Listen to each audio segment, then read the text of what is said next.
जो इरादे का पक्का हो, और दिल उसको दो जो सूरत से नहीं दिल से अच्छा हो। स्पष्ट बोलने वाला व्यक्ति एक अच्छे कांटे की भांति होता है।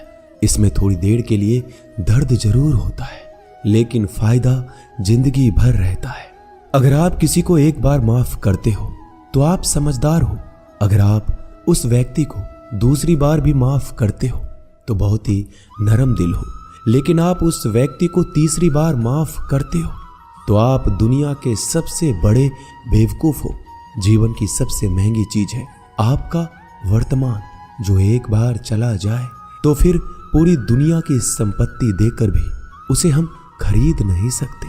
हमें हमारे विचार ही बनाते हैं, इसलिए शब्दों पर नहीं अपनी सोच पर ध्यान दो। विचार हमेशा जिंदा रहते हैं। धरती पर जिस प्रकार मौसम में बदलाव आता है, उसी प्रकार जीवन में सुख दुख आता जाता रहता है। बुराई तो तुम्हें हजारों की भीड़ में भी ढूंढ लेगी। ठीक उसी प्रकार जैसे गायों की झुंड में बछड़ा अपनी मां को ढूंढ लेता है, परंतु जो बंसी वाले को दिल से मानता है वह बुराई में भी अच्छाई को ढूंढ लेता है। ज्यादा हंसने और बोलने वाला व्यक्ति अगर चुप हो जाए तो समझ लेना चाहिए कि वह भीतर से टूट चुका है। कभी भी स्वयं पर घमंड मत करना। पत्थर भी भारी होकर पानी में अपना वजूद खो देता है। अगर ईश्वर तुम्हें ज्यादा प्रतीक्षा करवा रहे हैं तो हो सकता है जितना तुमने मांगा है उससे वो कहीं ज्यादा देने वाले हैं। अरे गुजर जाएगा ये दौर भी, जरा सब्र तो कर। खुशियां ही नहीं रुकी तो गम की क्या औकात है।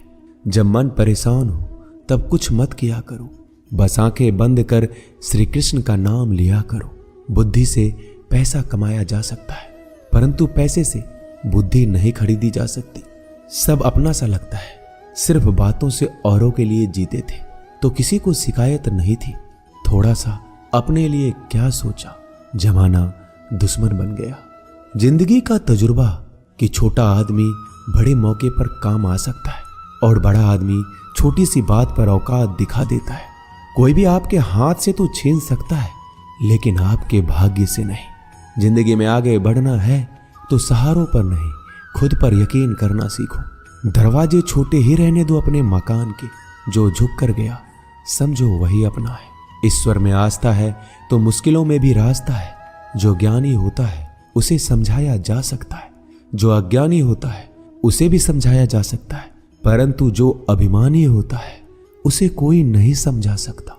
उसे सिर्फ वक्त ही समझाता है। अरे कैसे करो भरोसा गैरों के प्यार पर। आजकल तो अपने ही मजा लेते हैं अपनों की हार पर। जब बात जरूरत की हो तो जुबान सबकी मीठी हो जाती है। जितने सच्चे रहोगे उतने ही अकेले रहोगे।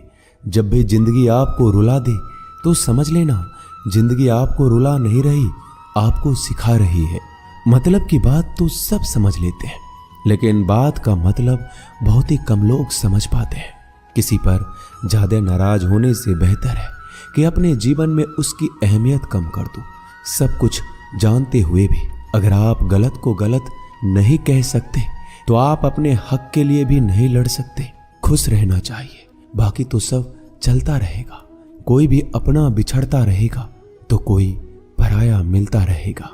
कोई भी रिश्तेदारी एक हिस्सेदारी से नहीं, दोनों की भागीदारी से चलता है। जो इंसान आपके दुख में अपनी खुशी भूल जाए, उस इंसान से ज्यादा आपका अपना कोई नहीं हो सकता। जिंदगी में धीरे चलकर कभी भी नहीं रुके तो यकीन मानिए आप सबसे तेज चल रहे हैं। आप किसी व्यक्ति को बरसों में इतना नहीं जान सकते जितना कि एक बार उसे क्रोध की स्थिति में देखकर जान सकते हैं। जब लोग रास्ता अलग करने का फैसला करते हैं तो सबसे पहले बातचीत करना कम कर देते हैं। गलती हर इंसान से होती है, लेकिन गलती सुधारता वही इंसान है जो साफ दिल का होता है और रिश्तों को खोना नहीं चाहता। क्रोध बुरा होता है, लेकिन जहां जरूरत है वहां दिखाना भी चाहिए, नहीं तो गलत करने वालों को एहसास ही नहीं होगा कि वो गलत कर रहा है और वो आपके साथ हमेशा वैसा ही व्यवहार करता रहेगा। अनुभव कहता है कि किसी एक पर पूरा भरोसा करके देखिए, आपको वही इंसान किसी पे भरोसा ना करने का सबक सिखाएगा। एक बात बिल्कुल सच है कि नए लोगों के साथ हम चाहे कितने भी खुश हो, लेकिन जब वो दिल दुखाता है तो पुराने ही याद आते हैं। तोड़कर जोड़ लो हर चीज, दुनिया में हर चीज की मरम्मत हो सकती है सिवाय विश्वास के। एक बार विश्वास टूट जाए तो कभी वापस नहीं जुड़ता। सच्चा स्नेह करने वाला केवल आपको बुरा बोल सकता है, कभी आपका बुरा नहीं कर सकता, क्योंकि उसकी नाराजगी में आपकी फिक्र और दिल में आपके प्रति सच्चा स्नेह होता है। माफी के हकदार गलती करने वाले होते हैं, चालाकी करने वाले नहीं। जीवन भर खुश रहना है तो खुद को ऐसा बना लो कि कोई आपके साथ हो या ना हो, आपको किसी चीज का दुख नहीं होना चाहिए। इंसान इसलिए अकेला हो जाता है क्योंकि अपनों को छोड़ने की सलाह गैरों से लेता है। जमीन अच्छी हो, खाद अच्छा हो, परंतु अगर पानी खारा हो तो फूल खिलते नहीं। भाव अच्छे हो, कर्म भी अच्छे हो, मगर वाणी खराब हो तो संबंध कभी टिकते नहीं। अपना ईमान और धर्म बेचकर कमाया गया धन अपने किसी काम का नहीं होता, अंत में उसका त्याग करें।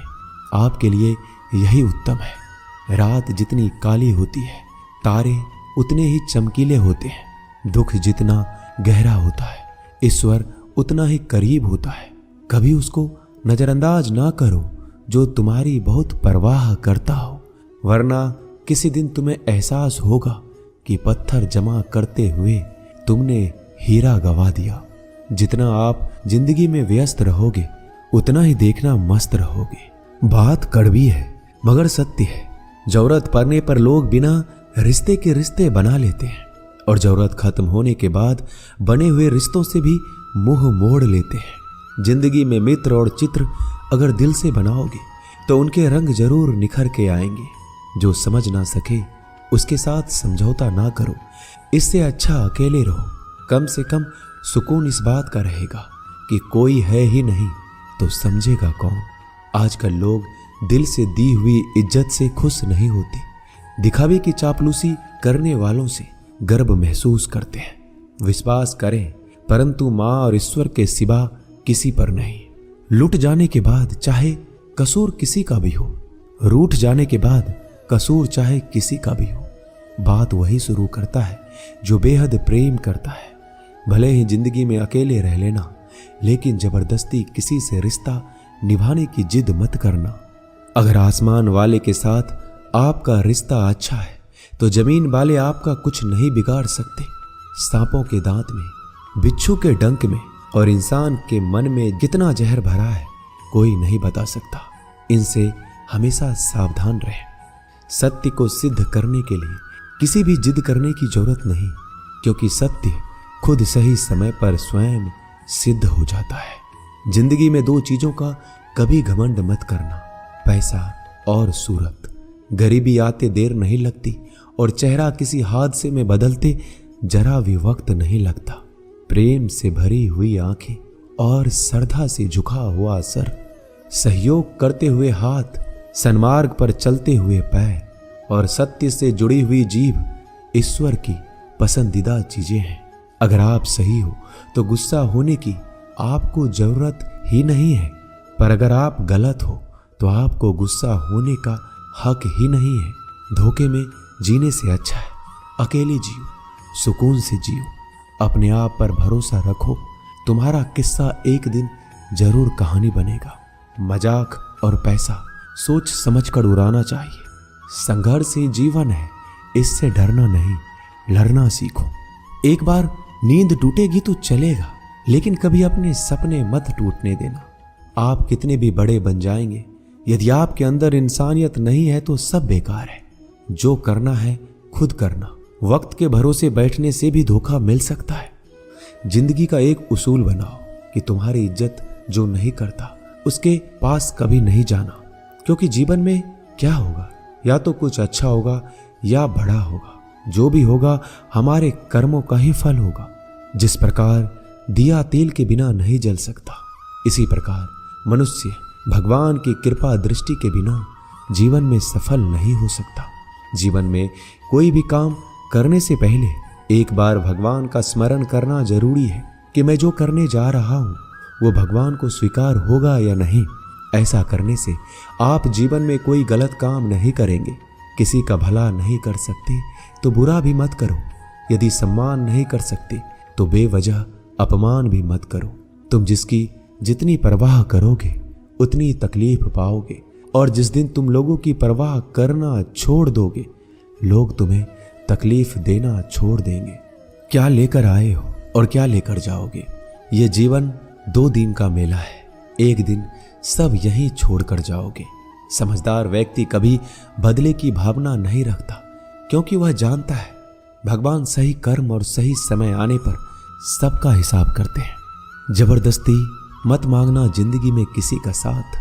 कोई खुद चलकर आए उसमें खुशी कुछ और ही होती है। संगत का विशेष ध्यान रखें, क्योंकि सफलता हमेशा अच्छे विचारों से आती है और अच्छे विचार अच्छे लोगों के संपर्क से आते हैं। या तो चुप रहिए या फिर ऐसे शब्द बोलिए जो मौन से ज्यादा कीमती हो। सत्य अपने लिए रखना, प्रेम दूसरों के लिए, करुणा सबके लिए रखना, यही जीवन का व्याकरण है। फूल कितना भी सुंदर हो, तारीफ खुशबू से होती है। इंसान कितना भी बड़ा हो, कद्र उसके गुणों से होती है। एक बार एक गांव में एक साधु रहता था जो भगवान पर बहुत विश्वास रखता था। एक बार की बात है, वह साधु पेड़ के नीचे बैठा था और भगवान को याद कर रहा था, और अचानक ही वहां बाढ़ आ गई। चारों तरफ पानी ही पानी था। सब लोग अपने आप को बचाने के लिए ऊपर पहाड़ की तरफ भागने लगे। उनमें से एक आदमी ने देखा इस हालत में भी साधु जी भगवान की तपस्या कर रहे हैं, और सोचा कि ये अपने आप को बचाने के लिए कहीं क्यों नहीं जा रहे हैं। तो उसने उस साधु से बोला, अरे आप क्यों नहीं जा रहे हो? आप मेरे साथ ऊपर पहाड़ की तरफ चलो, नहीं तो डूब जाओगे। साधु बोला, अरे हमें क्या होगा? मैं भगवान की इतनी तपस्या करता हूं कि मुझे कुछ नहीं हो सकता। भगवान खुद मुझे बचाने आएंगे। धीरे धीरे पानी साधु के कमर तक आ गया और अब लोग वहां से नाव लेकर निकलने लगे। उनमें से एक ने साधु से कहा, अरे पानी आपके कमर तक आ गया है, आप हमारे साथ चलिए। साधु ने कहा, नहीं नहीं, भगवान मुझे खुद बचाने आएंगे। और वो नाव वाला भी वहां से निकल गया। कुछ देर बाद पानी इतना बढ़ गया कि साधु के सर तक पहुंच गया। अब लोगों को बचाने के लिए हेलीकॉप्टर से निकालने लगे। एक हेलीकॉप्टर साधु के पास आया, जो कि आखिरी हेलीकॉप्टर था। साधु के पास नीचे रस्सी फेंकी और बोला, इसे पकड़ो और ऊपर आ जाओ, नहीं तो आप डूब जाओगे। यह आखिरी हेलीकॉप्टर है और आपके पास में कोई दूसरा रास्ता नहीं है बचने के लिए। साधु ने कहा, ये रस्सी आप वापस खींच लो और चले जाओ। मुझे भगवान के ऊपर भरोसा है, वो मुझे बचाने जरूर आएंगे। पानी काफी ऊपर आ गया और पैर भी डूब गया और साधु की भी डूबने से मौत हो गई। मरने के बाद साधु भगवान के पास गया और बोला कि हे भगवान, मैंने आपकी पूरी जिंदगी तपस्या की, पूरा जीवन आपकी आराधना करने में लगा दिया, फिर भी इतने भरोसे के साथ इंतजार किया कि आप मुझे बचाने आओगे, लेकिन वहां मेरी डूबकर मौत हो गई और आप नहीं आए। ऐसा क्यों? भगवान बोले, मूर्ख इंसान, एक बार नहीं 3 बार आया था मैं। तीनों बार मैं ही तो था। पहला पैदल, दूसरा नाव के द्वारा और तीसरा हेलीकॉप्टर के द्वारा, लेकिन तुमने मेरा एक भी अवसर पहचान नहीं पाया। पता नहीं किसका इंतजार कर रहे थे। इसी तरह से जिंदगी में हमें ऊपर वाला बहुत से मौके देता है, लेकिन हम सब मौके को ठुकराकर पता नहीं किस चीज का इंतजार कर रहे होते हैं कि वो होगा तभी मैं करूंगा। इस बात पर अड़े रहने से एक वक्त के बाद वो मौका हाथ से निकल जाता है और हम कुछ भी नहीं कर पाते। तो हमें किसी भी अच्छे समय का इंतजार नहीं करना चाहिए। जो भी करना है आज और अभी से करना शुरू कर देना चाहिए। दोस्तों, इस वीडियो में बस इतना ही। इस वीडियो को बोलते वक्त मेरा गला बैठा हुआ था, लेकिन आप लोग इस चैनल को और वीडियो को इतना प्यार देते हैं, इसलिए मुझे ये वीडियो बनाना पड़ा। अगर मेरी आवाज़ आप लोगों को पसंद नहीं आई इस बार, तो उसके लिए मैं क्षमा चाहता हूँ। तो मिलते हैं अगली वीडियो में। अपना ख्याल रखिएगा। जय श्री कृष्ण।